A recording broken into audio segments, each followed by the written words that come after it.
ഇനി എങ്ങനെയാണ് മുന്നോട്ടുള്ള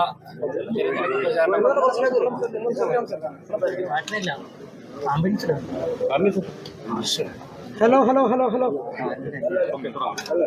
ഓക്കെ, ഒരേ ഫ്രീക്വൻസി ആയിരിക്കും. എന്നെ സംബന്ധിച്ചിടത്തോളം മാത്രമല്ല, നിലമ്പൂരിലെ മലപ്പുറത്തെ കോൺഗ്രസ്സുകാരെയൊക്കെ സംബന്ധിച്ചിടത്തോളം ഞങ്ങളുടെയൊക്കെ വഴികാട്ടിയാണ് ഞങ്ങളുടെയൊക്കെ എൻ്റെ പിതാവ്. എൻ്റെ പിതാവിൻ്റെ ആഗ്രഹവും അഭിലാഷവും അതുപോലെ തന്നെ വി പ്രകാശിൻ്റെ അഭിലാഷവും ഒക്കെ പൂർത്തീകരിക്കുക എന്ന് തന്നെയാണ് ഞങ്ങളുടെയൊക്കെ ലക്ഷ്യം. വ്യക്തിപരമായി എന്നെ സംബന്ധിച്ചിടത്തോളം എൻ്റെ ശക്തിയും എൻ്റെ ദൗർബല്യവും ഒക്കെ എൻ്റെ പിതാവാണ്. എൻ്റെ പിതാവില്ലാത്ത ഒരു സാഹചര്യത്തിൽ നടക്കുന്ന ഒരു തെരഞ്ഞെടുപ്പ് കൂടിയാണിത്. അദ്ദേഹത്തിൻ്റെ ശക്തിയും അദ്ദേഹത്തിൻ്റെ അസാന്നിധ്യം, ഭൗതികമായ അസാന്നിധ്യമാണെങ്കിലും അദ്ദേഹത്തിൻ്റെ ആ ഓർമ്മയുടെ ആ ശക്തിയിൽ നിന്നുകൊണ്ടാണ് ഈ തെരഞ്ഞെടുപ്പിനെ നേരിടുന്നത്. എന്തൊക്കെയായാലും അദ്ദേഹത്തിൻ്റെ അഭിലാഷം പൂർത്തീകരിക്കാൻ അദ്ദേഹത്തിന് ഒറ്റ അഭിലാഷം ഉണ്ടായിരുന്നുള്ളൂ.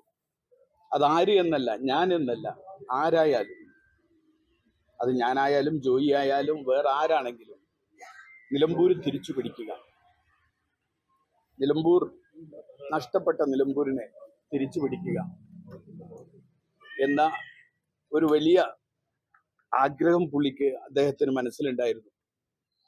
അതിൻ്റെ ഒരു സഫലീകരണം ആണ് ഈ തെരഞ്ഞെടുപ്പിൽ നടക്കേണ്ടത് എന്ന് ഞങ്ങളൊക്കെ ചിന്തിക്കുന്നു, ഞങ്ങളൊക്കെ വിചാരിക്കുന്നു. അതുകൊണ്ട് തന്നെയാണ് ഈ തെരഞ്ഞെടുപ്പിൻ്റെ പ്രചരണ പ്രവർത്തനം അദ്ദേഹത്തിൻ്റെ കബറിടത്തിൽ നിന്ന് തന്നെ അദ്ദേഹത്തിനോട് നേരിട്ട് സംസാരിച്ച് ഞങ്ങളതിനു വേണ്ടി ഇറങ്ങുന്നു എന്ന് പറഞ്ഞുകൊണ്ട് തന്നെ തുടങ്ങണം എന്ന് ഞങ്ങൾ വിചാരിച്ചത്. അതിനുവേണ്ടിയാണ് ഇന്ന് രാവിലെ തന്നെ ഇവിടെ കവടത്തിലേക്ക് എത്തിയത്. ആരൊക്കെ എന്തൊക്കെ പറഞ്ഞാലും ഒറ്റക്കെട്ടായി നിന്ന് നിലമ്പൂരിൽ UDF തെരഞ്ഞെടുപ്പിനെ നേരിടും. ഞാനാണെങ്കിലും ജോയി ആണെങ്കിലും ഞങ്ങളൊക്കെ യോഗ്യതയുള്ളവരാണ്. എല്ലാവരും സ്ഥാനാർത്ഥിയാവാൻ യോഗ്യതയുള്ളവരാണ്. പക്ഷെ ഒരാൾക്ക് മത്സരിക്കാൻ കഴിയൂ. പാർട്ടി ആ ഉത്തരവാദിത്വം എന്നെയാണ് ഏൽപ്പിച്ചത്. അത് എൻ്റെ യോഗ്യത കൂടുതലുള്ളത് കൊണ്ടൊന്നുമല്ല. പക്ഷേ പാർട്ടി ഓരോ തീരുമാനങ്ങൾ ഓരോ സാഹചര്യത്തിൽ പല ഘടകങ്ങളും കണക്കിലാക്കിക്കൊണ്ടായിരിക്കും പാർട്ടി തീരുമാനമെടുക്കുക. ആ തീരുമാനം, ആ ഉത്തരവാദിത്വം ഏറ്റെടുക്കാൻ എന്നെ നിയോഗിച്ചത് കൊണ്ട് ആ ഉത്തരവാദിത്വം ഞങ്ങൾ ഏറ്റെടുക്കുന്നു. ഞങ്ങൾ ഒരുമിച്ച് നിലമ്പൂരിലെ UDF ഒറ്റക്കെട്ടായി നിന്നുകൊണ്ട് അത് ഏറ്റെടുത്ത് മുന്നോട്ട് പോകും. ഒരു വലിയ ഭൂരിപക്ഷത്തിന് നിലമ്പൂർ തിരിച്ചു പിടിക്കാൻ ആവും എന്ന ശുഭാപ്തി വിശ്വാസത്തോടു കൂടിയാണ് ഇന്നു മുതൽ തെരഞ്ഞെടുപ്പിലേക്ക് ഇറങ്ങുന്നത്.